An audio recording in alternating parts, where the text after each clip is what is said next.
India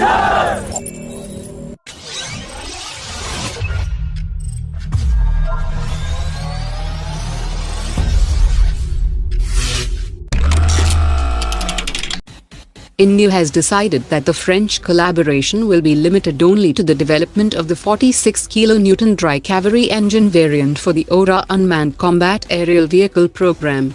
The British engine manufacturer Rolls-Royce has submitted a financial cost report to the Indian government, and India is moving ahead with the $3 billion program for the co-development of a new 110 kN engine with UK with full transfer of technology and intellectual property rights. Officials have confirmed that majority of the testing will be done at the recently announced DRDO Hindustan Aeronautics Engine Complex, that will be ready by the end of 2021. The new engine will be a clean slate design, and will have a new core section, but will use some of the technologies that have already been developed for the Kaveri engine program like new fan section and full authority digital engine control system. Interestingly, the core section of the engine will have growth potential of 20% increased thrust generation, which means that it can generate 132 kN thrust with minor changes in the core section, which makes it future-proof for next-generation fighter jets.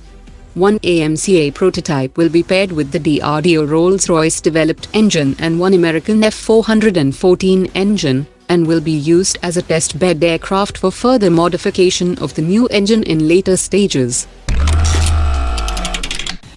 In a very significant development, Philippines Defense Undersecretary and Indian Ambassador have signed an implementing agreement for the supply of Brahmos cruise missiles for coastal defense, and the final contract is all set to be signed between the two governments during the upcoming bilateral meeting that will be held in Philippines, that will make the South Asian country the first export customer of the Indo-Russian developed Brahmos system. Philippines is also planning to purchase Scorpene submarines from France, and the Philippines Navy will gather familiarity on Scorpene submarines from the Indian Navy.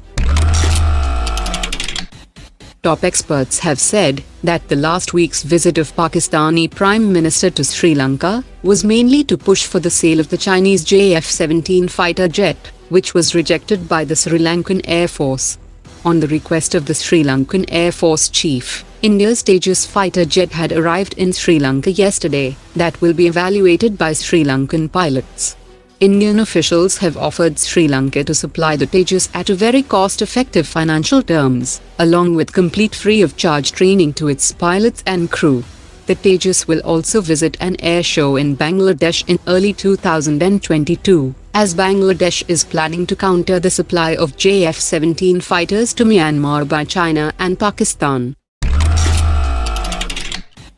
With an aim to counter China, the US Indo-Pacific Command has crafted a $27.3 billion plan that includes the purchase of Aegis ballistic missile defense systems, and launch a constellation of space-based radars, and even build state-of-the-art training ranges across the Indo-Pacific region.